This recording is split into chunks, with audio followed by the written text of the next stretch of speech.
So he's put his cards on the table. I mean, West Ham, we hear, Danny, likely to appeal the decision, trying to get it overturned. But what he's saying is right, by the way, I agree with him. But what he's actually saying is that the official or the officials have guessed about Balbuena's intent. And they're saying he meant to leave that on him. It's the only way they could come up with the red card. Because it wasn't reckless. It wasn't off balance. It wasn't fast. So they can only be saying he deliberately left it there to go down on him and endanger the player. But he didn't. It was what Moisey said, a lack of understanding of football. Now, there was a comparison to the Leeds one a few weeks ago, Cooper. Yeah. Now, if you know football, you'll know that was a red because he left it on him, straight-legged him. So that was a similar kind of follow-through challenge. But much more aggressive, much Jesus. more time to move. That was. You're saying that was malicious? He meant that. And I'm telling you because I've played. But Leeds fans were furious about it. They might be. But if you put Liam that. Cooper on a lie detector test, you'd get your answer. Because I've tackled like that. The first day I did my medial ligaments at Leeds with an honest gesture, so I straight-legged every time a side foot tackled. I did exactly the same. You get away with it more then. Stevie G was the best I've ever seen at it. He'd go through the ball 100% committed, side foot and straight leg. And then you'd leave the big stud motor. You'd get, so many players become masters at it. And they're trying to erase that. And I get it. You don't want those tackles. They were wrong. No. But it was a way of trying to look honest. Now, some of these tackles, you can follow through and get out of the way. You don't have to leave a straight leg and be as forceful as you do. And it's just understanding the game. Now, can I expect every official to understand and be able to differentiate? Probably not. So you're going to get bad decisions. So Moisey's right. He's never played it loud. He doesn't understand it. So he's made a mistake. They've made a mistake. How do you define serious foul play? When it is and when it's not? You just have to know football. You have to watch it back and go, I know what he's done. And you just know, because you've been there that often.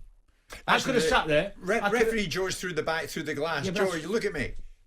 Joe does a lot of refereeing. Were they right to red card Balbuena or wrong? Or referee Joe's saying wrong? Yeah. Wrong. Because I think the majority of refs would see that one was accidental. And you can see the force and commitment of a different... You can see, look at their face, look at their speed of tackle, look at the way their leg carries on. When the leg goes down rather than up, when you follow through normally and you leave a straight leg, it goes up. Right. He's gone down. Do you know what I mean? He's gone down as to get his foot down. Normally when you go through someone, you go through the ball and your leg stays straight and goes up. That's when you really know most people are getting done, because you have to carry your leg through. But Danny, what we're basically saying here is there is a part of the game now, Simon, where referees cannot competently officiate. It's always been that way. Yeah. That's why you've always had bad tackles being scrutinised and some saying it this is a grey area, and it's guesswork for the referee who's in charge of that match. It's not guesswork, it's just learning and becoming wiser the more you see. I mean, if the argument is that the only way you can ever understand is if you've played, then there is the answer, because referees on the whole don't play. Well, that's why they become refs. That's why they become refs. Because they want to stay in the game. Now, just to refresh my memory, did VAR tell the referee to look at it, or did the referee already make a decision? VAR told the ref to look at it. So it's not the majority of referees that would understand that this was wrong. You had two referees watching this, and both of them came out with the same outcome. Yeah. So you've got the referee looking at it. Did he go to the monitor? Yeah. Yeah. So he's gone to the monitor. VAR told him something to look at because they think it's something to look at. Right. So they've already made a decision that they think it's something to look at, which means they think it's a foul. He's gone to the VAR, to the monitor himself. He thinks it's a foul. So 2 out of 2 referees have said, ultimately, that's a foul. Both clueless. I looked at it. I didn't think it was a foul. I never played the game. Well, that's why I did say you do get the majority of refs who do understand it by experience and by seeing the different. But you've got 2 for 2 that didn't. Well, yeah, you've got 2 for 2. Two who you would think, because they're refereeing and VARing a Premier League game, so they're amongst the elite of the elite. So you've got 0 for 2 there. You've got 100% of referees in that instance who don't understand it. Sometimes you get 2 idiots in a room, don't you? Well, that's my point. Hey, look. But how could they get this wrong though, Danny? Because they do. But hang on, serious foul play, tackle that uses excessive force or brutality. Which doesn't tick either box. So how can they get it wrong? I do not know. So logically, this should be overturned. This has to be overturned. It will be.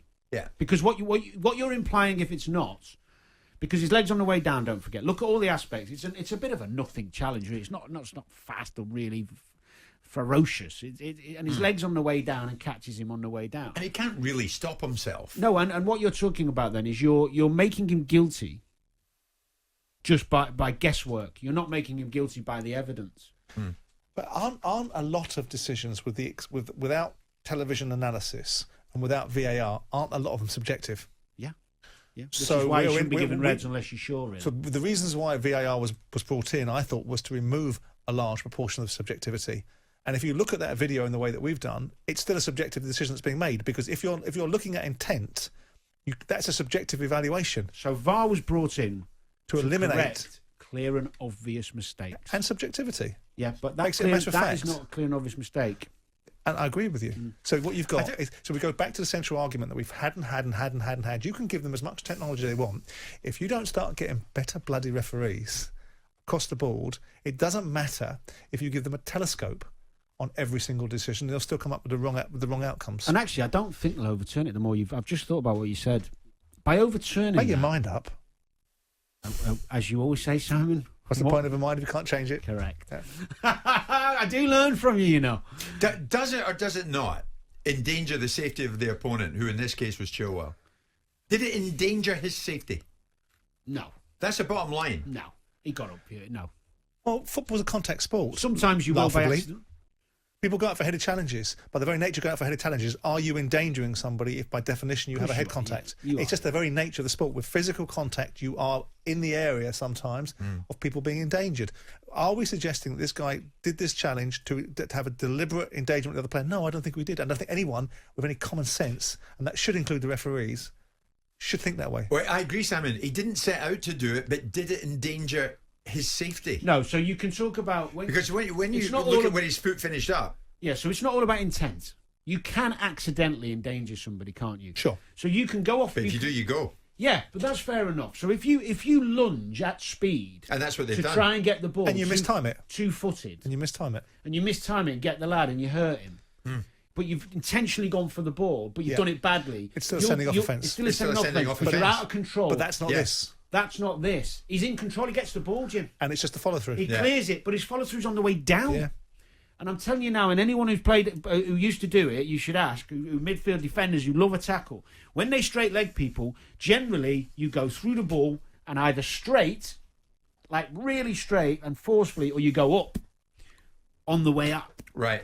Because if you try and do it on the I'm way not down... sure about that gesture you're showing me at this stage, but we'll go with it. If Chilwell had been injured, would you be saying this? No, I'm not somebody who believes in the consequence dictating the punishment, because that happens too often in football. The consequence of the law of unforeseen consequences. How many yellow and red cards I see based on what the player does on the floor it annoys me more than anything else in the game. I hate players stick shit. Oh, I agree. I hate it.